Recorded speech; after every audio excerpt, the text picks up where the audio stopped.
Good morning students.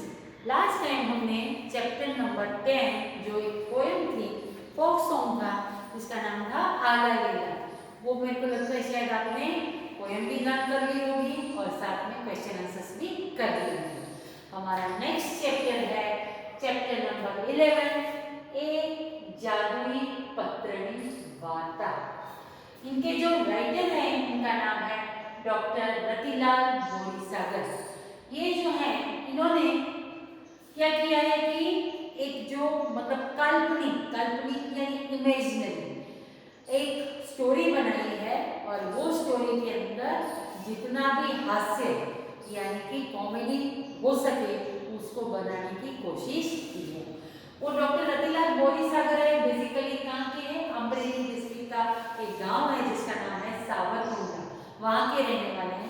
हाल यानी कि अभी वो अहमदाबाद के हैं और उन्होंने बहुत कुछ आगे भी किया है, खास तौर पर हास्य लेख जिसमें खुशी हंसी जो मिले ऐसे किए हैं कि छोटी सिंपल जो चीज़ है, इंसिडेंट है, उसमें से भी किस तरह से हम वो हंसी पैदा कर सकते हैं, वो उनमें उनकी मास्टरी है। उनको मरत यानी आनंद लो, ये उनके बहुत बड़े संग्रह है, ग्रंथ है हास्य के, और उनको बहुत सारे पारितोषिक यानी अवार्ड्स भी मिले हुए हैं। यहाँ पर उन्होंने एक छोटी सी इमेजिनरी एक चीज को लेकर किस तरह से पूरी स्टोरी को बनाया है, काफी अच्छी है, बहुत मजा आपको आएगा। यहाँ पर एक दो कैरेक्टर हैं और उसमें जो मेन कैरेक्टर है इसका नाम है निरंजन। निरंजन नाम का जो एक लड़का था उसको एक रविवार हमारे यहाँ लेखक खुद बताते हैं कि मेरा जो मित्र है जिसका नाम है निरंजन, वो निरंजन जो है वो मेरे यहाँ पर संडे के दिन आया। उस जमाने में एंटरटेनमेंट के लिए सिर्फ सिनेमा हॉल्स थे और वो सिनेमा देखना एक बहुत बड़ी बात कही जाती थी कि सब लोगों के पास कुछ भी नहीं है तो संडे के दिन ज़्यादातर सिनेमा हॉल में मूवीज़ देखने के लिए काफ़ी लोग जाते थे, क्योंकि उनके पास टीवी नहीं था और कोई गैजेट्स नहीं थे, इसलिए वहाँ पर संडे के दिन सबको टाइम होता है तो वहाँ देखने जाते थे, तो भारी भीड़ रहती थी। तो निरंजन एक रविवारे मारे ત્યાં આવ્યો અને કહે ચાલ આજે पहला शो में फिल्म जोवा जવું છે। और जब भी मूवीज आज तो क्या होता है कि फिल्म रिलीज होती है और उसी दिन सब जगह लग जाती है, पहले ऐसे नहीं होता था कि क्योंकि वो जो प्रोजेक्टर पे जो रील चलती थी वो प्रोजेक्टर्स भी कम थे और जो फिल्म की रील होती थी वो भी लिमिटेड होती थी, इसलिए खास मेट्रोपॉलिटन सिटीज़ जो है उसमें ही लगती थी और वहाँ से वो दूसरी जगह फिर दूसरी जगह, ऐसे एक मूवी जो रिलीज हुई है इसके 6 महीने के बाद कोई अच्छे से शहर में पहुँचती थी। और आज तो हम इतने एडवांस हो गए हैं कि जिस दिन मूवी रिलीज हुई उसी दिन हम देख लेते हैं, पर जब वहाँ पर उनके शहरों में जब उनके गांव के अंदर जब ये मूवीज आती थी तब वो उसको भी वो क्रेज रहता था कि फर्स्ट डे पे जब मूवी आई है, फर्स्ट डे फर्स्ट शो, वो जो एक्साइटमेंट होता था वो बहुत ही ज़्यादा होता था। तो उसने भी कहा कि आज रविवार से चल आज આપણે पहला शो फर्स्ट शो में फिल्म जोवा जવું છે कि चल अपन देखने जाते हैं। तो लेखक कहते हैं मैंने पूछा टिकट लाव्યો છે, मैं पूछी कि मैं तू टिकट लेके आया तो हम देखने जा सकते हैं ना, टिकट तो नहीं, पर निरंजन ने कहा नहीं टिकट तो नहीं है मेरे पास लेकिन देखनी है।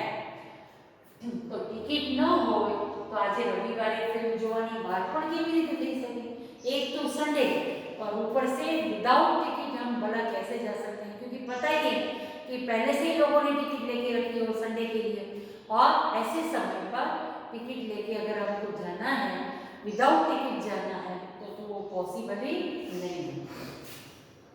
पर निरंजन जो था ना वो काफ़ी स्मार्ट था, उसने कहा कि नहीं चल ना तू चाल तो करो, कहीं मेड़ पड़ी जाए तो ठीक। देखो दुनिया के अंदर दो टाइप के इंसान होते हैं, एक जो होते हैं वो बहुत ही प्रिंसिपल वे में सीधी तरह से जाने वाले कि ऐसा करना है तो ऐसे तो करना ही पड़ेगा, और एक कई लोग ऐसे होते हैं ज़्यादा प्रैक्टिकल होते हैं, एक थियोरेटिकल होते हैं और दूसरे प्रैक्टिकल होते हैं। प्रैक्टिकल होते हैं उसमें क्या चीज होती है ज़्यादा, स्ट्रीट स्मार्टनेस। वो यहाँ का करके अपना जुगाड़, जिसको हम सिंपल लैंग्वेज में बोलते हैं, ये तो जुगाड़ू है, तो ये जुगाड़ू लोग जो होते हैं उसमें स्ट्रीट स्मार्टनेस होती है, वो कहीं से भी कहीं अपना काम निपटा लेते हैं। और आजकल तो मुझे लगता है यही जमाना है, जो अपना जुगाड़ कर ले वही सही, जो पढ़ लिख के और ज़्यादा इंटेलिजेंट होके ये सब नहीं करने पाते ना, बोलते ना इंटेलिजेंस से ज़्यादा क्या चीज़ जरूरी है, कॉमन सेंस होना जरूरी है। तो ये सब चीज़ें जो है वो बहुत मायने रखती। तो निरंजन भी कुछ इस टाइप का था, उसने कहा चल ना भाई तुम मेरे साथ अपन कुछ करते हैं, ऐसे करके मेड़ पड़ी जाए तो ठीक, नहीं तो पाछा, अगर जुगाड़ हो गया, मेड़ पड़ी जाओ यानी जुगाड़ हो गया, जुगाड़ થઈ જાય તો ઠીક છે, નહીં તો પાછા આવશો। थिएटर कहीं बहुत दूर न तो, गांव इतने छोटे छोटे होते थे इसलिए थिएटर भी बहुत दूर नहीं था, અને ઘરે કંઈ ખાસ કામ નહોતું એટલે હું પણ એની સાથે નીકળ્યો, પણ એ થિયેટર પર જઈને જોયું તો શું, હાઉસફુલનું પાટિયું જોઈતું હતું। और थिएटर पे जाके देखा तो क्या था, हाउसफुल लगा हुआ था, मतलब नो चांस। तो जैसे ही उन्होंने देखा तो उसने कहा कि हूँ खोटू कहतो तो आज यार पत्तो ज न खाए। मैं कहूँ तो निरंजन घड़ी भर तो जगवाण पड़ी गई। मैंने जैसे ही हमने हाउसफुल का देखा, मैंने बोला देखा, मैंने देखो बोला था ना कि आज तो कोई भी पॉसिबिलिटी ही नहीं है कि विदाउट टिकट हम संडे के दिन मूवी देखने जा सकते हैं। तो ये जब देखा तो निरंजन घड़ी भर यानी कि थोड़ी देर के लिए जगवाण पड़ी गई, यानी कि थोड़ा शर्मीला हो गया। अरे मैं बड़े ताव से उसको बोला था कि चल चल कुछ करेंगे, और इधर तो हाउसफुल लग गया, तो थोड़ी देर तो वो झिझक गया कि अब क्या करें। तो घड़ी भर तो ये जगवाण पड़ी गयो, पर एकाएक तेनो चेहरो चमकी उठ्यो। पर वो बड़ा जुगाड़ू था, इसलिए उसने मन में सोच लिया कि अब क्या करना चाहिए, व्हाट इज नेक्स्ट। ऐसे करके उसने एकाएक तेनो चेहरो चमकी उठ्यो, उसका चेहरा चमक उठा। तेने खिस्सामांथी एक कागज काढीने मारा हाथमां मूक्यो, और उसने अपनी जेब से, खिस्सामांथी यानी कि जेब के अंदर से एक लेटर निकाला और मेरे हाथ में रख दिया। छापेला लेटर पेड पर कशुं लख्युं हतुं। जो लेटर पेड होता है उसके अंदर कुछ लिखा हुआ था। मैं घणी बार खराब अक्षरों में लखायेलुं वांच्युं छे। लेखक कहते हैं कि मैंने जब वो देखा तो लेटर पेड पे ऊपर लिखा हुआ था, टैग लगा हुआ था और अंदर कुछ लिखा हुआ था, और लेखक बताते हैं कि मैंने कई बार गंदी हैंडराइटिंग वाले लेटर पढ़ चुका हूँ, लेकिन એટલે કે વાંચવાનો પ્રયત્ન તો કર્યો, इसलिए पढ़ने की कोशिश की। मारा પોતાના અક્ષર તો કંઈ બહુ સારા નથી।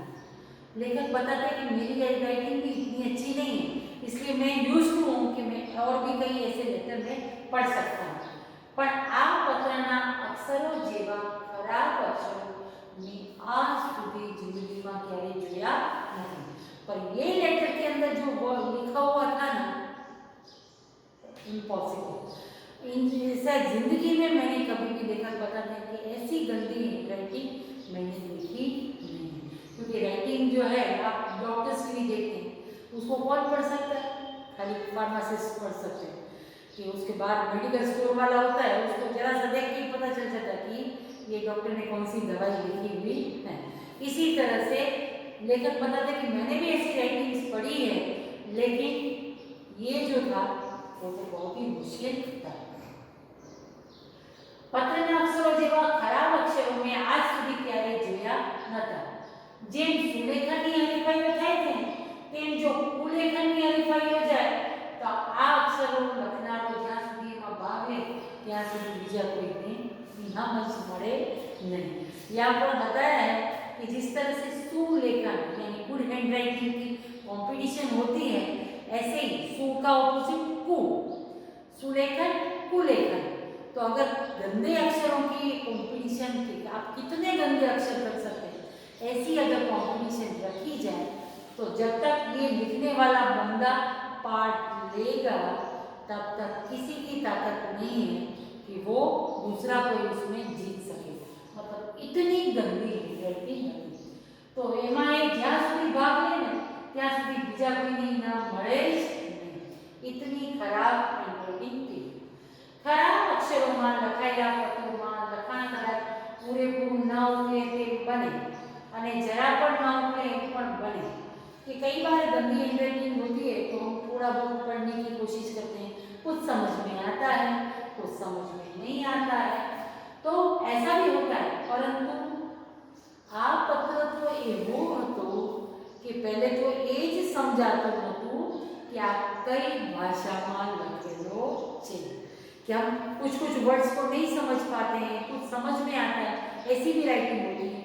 पर यहाँ तो ये यूनिक लेटर था कि जिसके अंदर पता ही नहीं चल रहा था ये कौन सी लैंग्वेज में लिखा हुआ है। ये तो कहेवानुं बहु मुश्किल होतुं नथी, पण आ पत्र तो कई भाषामां लखायो छे ने एनी ज समझण पड़ती नथी। ये गंदे वर्ड्स जो हैं, लेटर्स हैं, वो शायद समझ में नहीं आए, पर ये तो यहाँ पर तो ऐसी हालत थी कि कौन सी लैंग्वेज में लिखा है वो भी पता नहीं चल रहा। इसलिए कुछ समझ में नहीं आया, इसलिए उन्होंने निरंजन से पूछा, लेखक ने पूछा कि आमा शू लख्युं छे, कि मुझे तो कुछ समझ में नहीं आ रहा है कौन सी लैंग्वेज में लिखा है, क्या लिखा है। तब निरंजन ने कहा एनी तो मने पण समझ पड़ती नहीं, पर आ मारा दूरना एक काकानो लखेलो पत्र छे। मुझे पता है कि हमारे दूर के चाचा हैं, रिश्तेदार हैं, उनका लिखा हुआ है, इसके अंदर क्या लिखा है वो मुझे पता चल रहा नहीं। અને મારા કાકા પોતે પણ એમણે એકવાર લખેલું લખાણ ફરી વાંચે છે ત્યારે પૂરેપૂરું ઉકેલી શકતા નથી। और ये जो लिखने वाले मेरे चाचा हैं, काका हैं, वो भी कुछ लिख तो लेते हैं, बाद में उनको पूछते हैं कि ये क्या क्या लिखा है तो वो भी पूरा पढ़ पाते नहीं, खुद की हैंडराइटिंग को वो फिर से पढ़ पाते नहीं है। एमणे आ पत्र आपीने मने मारा काकी पासे मूक्यो कि उन्होंने मुझे ये लेटर दिया था और अपनी चाची के लिए देने के लिए बोला था। અને આમ તો મારા કાકી પણ મારા કાકાનું લખેલું કશું વાંચી શકતા નથી, और मेरी चाची है वो भी उनकी लिखी हुई कुछ बात समझ पाती नहीं है। 2 साल પછી મારા કાકાએ મારી કાકીને જે પત્રો લખેલા તે કાકીએ લગ્ન પછી પણ મારા કાકા પાસે વંચાવવાનો પ્રયત્ન કરેલો। 2 साल एंगेजमेंट सगाई, जब मेरे चाचा चाची की सगाई हुई थी, एंगेजमेंट हुई थी, उस दौरान मेरे चाचा ने मेरी चाची को जो लेटर लिखे थे, ये चाची को उस समय तो कुछ समझ में नहीं आया, इसलिए जब शादी हुई और वो लेटर उन्होंने चाचा को बोला कि आप मुझे पढ़ के तो बताओ कि इसमें आपने लिखा क्या था। चाचा ने पढ़ने की कोशिश की थी, कुछ कुछ बताया, बाकी कुछ भी नहीं। मतलब उनके खुद के जो लेटर्स हैं वो भी वो लिखे हुए वो भी समझ पाते नहीं थे। मतलब कितनी गंदी हैंडराइटिंग हो गई। पर काकाए पूरा पत्र तो उकेली सके नहीं, उसको सॉल्व नहीं कर सके, पर कुछ कुछ उनको याद था, याद शक्ति मिली, यानी मेमोरी में जो था उनके आधार और या तो कुछ इमेज नहीं बताकर उन्होंने कुछ कुछ उनको बताया कि मैंने आपके लिए क्या क्या लिखा था। केम के ये वांची जाए तेवो भय होतो ज नथी। मारा काका ना जे प्रेम पत्र यानी लव लेटर्स जो थे मेरी चाची को जो लिखे हुए थे वो यहाँ वहाँ कहीं अच्छी तरह से रखे हुए नहीं होते, छुपा के भी नहीं रखे होते, यहाँ घूमते रहते हैं, क्योंकि उनको कोई पढ़ लेगा ऐसा डर तो था ही नहीं, क्योंकि कोई समझ ही नहीं पाता था। ऐसी उनकी हैंडराइटिंग थी। निरंजन एना काकाना अक्षरो उकेली शकतो न હતો, પણ એ અક્ષરો વિશેનો એનો અભ્યાસ ઊંડો ઘણો હોય એમ લાગ્યું। નિરંજન થોડી વાર અટક્યો અને એનો લાભ લઈને બોલ્યો, હા પણ તેનું અહીં શું છે? ફિલ્મ ન જોઈ એટલે શું આપણે આ પત્ર ઉકેલવામાં 3 કલાક ગાળવાના છે? જો એવો વિચાર હોય તો મારે આ 3 કલાક તો શું 3 ભાવમાં ઉકેલવો નથી। निरंजन के सामने जाके बोला, पर अभी इसका क्या करना है? ना समझ में कुछ भी आता है तो इसका क्या करना है? तेरा इरादा ये तो नहीं है ना कि वो मूवी के लिए अंदर जाने नहीं मिला तो ये लेटर को सॉल्व करने के लिए 3 घंटे निकालेंगे। तो मेरा लेखक बताते हैं मेरा कोई इरादा नहीं, ये 3 घंटे का क्या 3 भव, भव यानी 3 जन्म तक भी मुझे इससे कुछ लेना देना नहीं है। तब निरंजन ने कहा, ऐसा ही है ना, मुझे लगता है इसी की वजह से शायद हम फिल्म देख पाएंगे। जब निरंजन ने ऐसे कहा तो लेखक को बड़ा आश्चर्य हुआ कि ये क्यों लिखे, मैंने तो निरंजन की बात समझाई थी, ये लेटर हम पढ़ नहीं पा रहे हैं इसीलिए हम फिल्म देखने जाएंगे, इसका कोई लेन देन ही नहीं, क्या है ये? चल हमारे साथ। निरंजन ने कहा चल तू मेरे साथ चल। निरंजन आगे चाल्यो અને મેનેજરની કેબિનમાં અંદર ઘૂસ્યો। निरंजन आगे और लेखक पीछे, वो दोनों कहाँ गए? मैनेजर की केबिन के अंदर घुस गए। हूँ पण थोड़ो घबरातो पाछળ लटक गए।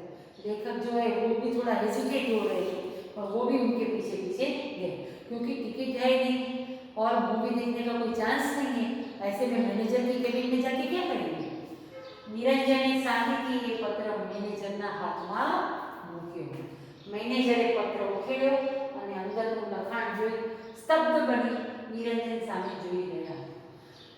निरंजन ने जाके और कुछ नहीं बोला, मैनेजर के हाथ में वो लेटर पकड़ा दिया और फिर मैनेजर ने पत्र उखेल्यो यानी उसको खोला અને અંદરનું લખાણ જોઈને उसके अंदर जो लिखावट थी वो देखकर स्तब्ध बनी गया, यानी कि आश्चर्यचकित हो गए। आ શું છે?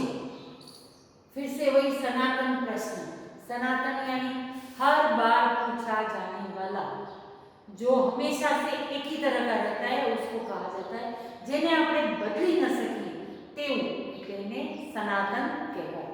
तो वही सामने वही क्वेश्चन आया कि ये क्या है। जब लेखक को बताया तो लेखक ने भी बोला कि ये क्या है। अब मैनेजर ने कहा, मतलब ये बात किसी को समझ में नहीं आ रही थी, इसीलिए उसको हम कोई चेंज नहीं कर सकते, इसलिए उसको कहा जाता है सनातन। हम बोलते हैं ना सनातन सत्य है, यानी सत्य यानी ऐसी चीज है, सच ऐसी चीज है जिसको हम कभी भी बदल सकते नहीं है, तो इसको कहते हैं सनातन। प्रश्न एमना मुखमांथी पण सरी पड्यो, एमना मोढामांथी पण एक प्रश्न जोयो लेटर कि आ शुं छे, क्योंकि कुछ पल्ले ही नहीं पड़ रहा था।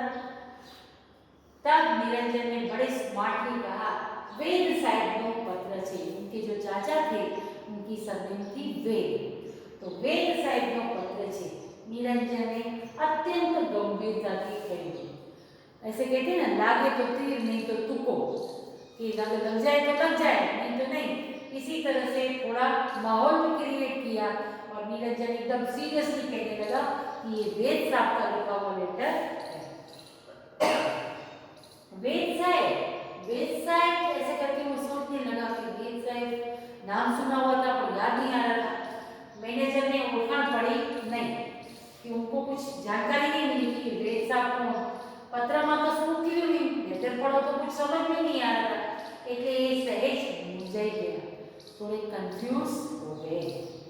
परिस्थिति નો લાભ, बस यही मौका चाहिए था निरंजन को कि वो कंफ्यूज रहे, उनको समझ में नहीं आए कि वेद साहब कौन है, इसलिए परिस्थिति नो यानी वो सिचुएशन का उसने फायदा उठाया અને નિરંજને એમને અર્ધેથી અટકાવીને કહ્યું વેદ સાહેબ લાયન્સ ક્લબના डिस्ट्रिक्ट गवर्नर છે।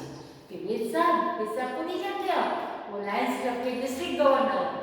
लायंस क्लब के बारे में आपको सबको भी पता है, तो डिस्ट्रिक्ट गवर्नर वो हैं અને મારા એક કાકા था तो मेरे वो चाचा लगते हैं।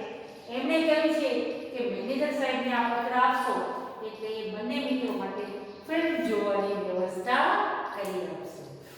अब यहाँ पर मौके का फायदा उठाया, मौके पे चौका लगाया और निरंजन ने अपना प्रॉब्लम सॉल्व कर दिया कि हाँ वेद साहब को नहीं करते हैं, भूल गए क्या, वो तो लायंस क्लब के डिस्ट्रिक्ट गवर्नर है, उन्होंने ही मुझे ये लेटर दिया है और कहा कि मैनेजर साहब को दिखाना तुम्हारी फिल्म देखने की व्यवस्था हो जाएगी।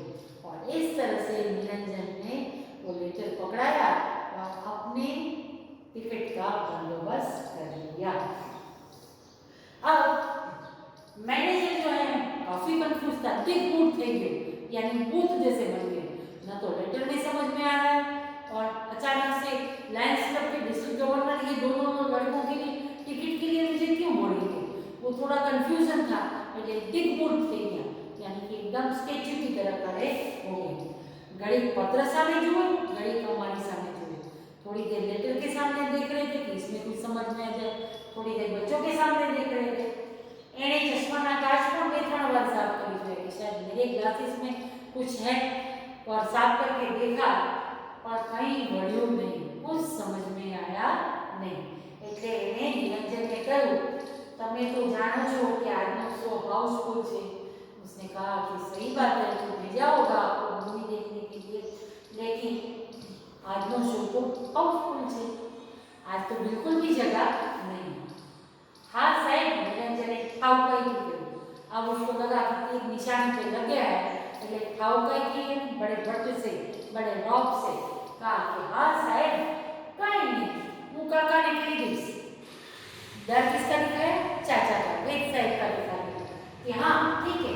बड़े रौफीले अंदाज में कहा कि હું કહી દઈશ कि आप चिंता ना करो, આટલું કહી એને અત્યંત સ્વાભાવિકતાથી મેનેજરના હાથમાંથી પત્ર ले लिया कि ठीक है, पता है हाउसफुल है ना, कोई बात नहीं, मैं मेरे चाचा को बोल दूंगा कि आज जगह नहीं है।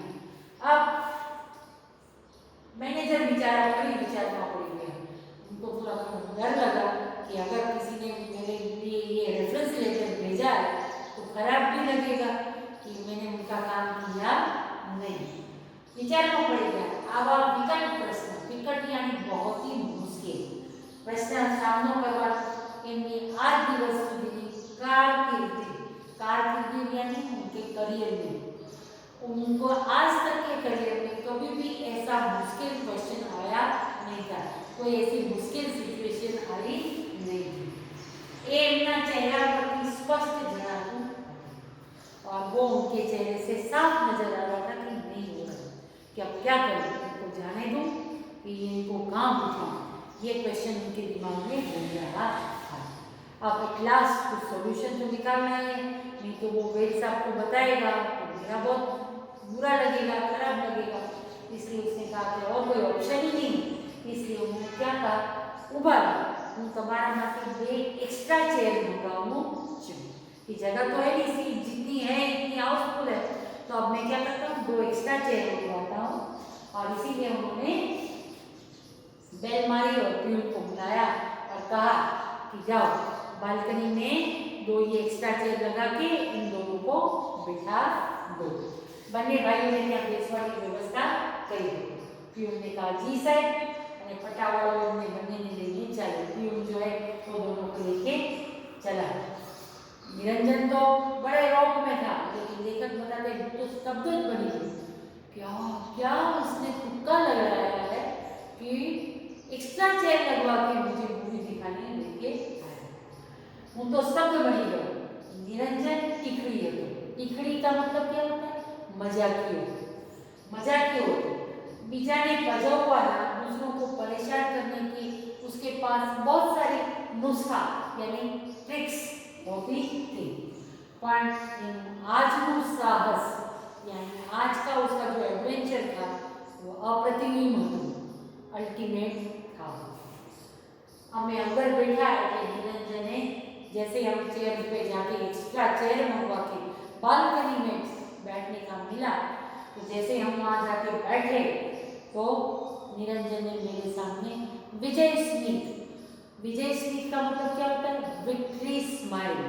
तो देखो कैसे हम जीत गए ना, तो वो विक्ट्री स्माइल उसने मेरे सामने किया। इंटरवल में पटावाड़ो फरीथी आव्यो। उसी दौरान मूवी देखी, इंटरवल हुआ, इंटरवल में फिर से प्यून आया। तेने कहूँ तमने બંનેને साहब बुलावे छे, कि आपको हमारे मैनेजर साहब बुला रहे हैं। लेखक तो वैसे ही डर रहे थे कि फालतू में गलत तरीके से हम मूवी देखने गए हैं। आज सामने हमारा तो मोतिया जी मिल गया। मोतिया यानी होश उड़ जाना, मोतिया बनी जावा यानी होश उड़ जाना, कि जरूर हमारी नक्की हमारी पोल पकड़ाई गई है, कि जरूर हमारी ये ट्रिक है वो पकड़ी गई है, पोल पकड़ी गई है। इसलिए शायद मैनेजर को इंटरव्यू में बुलाए, डांटेंगे और थिएटर में से बाहर निकालेंगे। ने હવે પોલીસને હવાલે કરી દેશે तो लेखक ने तो वहाँ तक का सोच लिया कि हमको पुलिस के हवाले कर देंगे तो हमारा क्या होगा। इसलिए मैंने निरंजन से कहा, लेखक ने निरंजन से कहा कि भाई मुझे तो ये सीरियस मामलो गंभीर लागे छे, यानी मैटर जो है वो बहुत ही सीरियस लग रही है, फंसाई जसू हो, फंस जाएंगे, इससे बेटर है कि बालकनी में से डायरेक्ट मैनेजर के पास नहीं जाते हैं और सीधा घर की तरफ ही भागते हैं। आपने क्या पुलिस में पकड़ावी देશે तो ये बात डर जो था लेखक के दिमाग में वो आ गया। लेकिन निरंजन जो है वो बहुत बड़ा खिलाड़ी था, इसलिए उसने कहा कि हम जाएंगे मैनेजर के पास, पहले मामला देखें तो सही कि क्या होता है, और वो क्या होता है वो हम अगले पार्ट में देखेंगे। तब तक बाय और सोचते रहिए।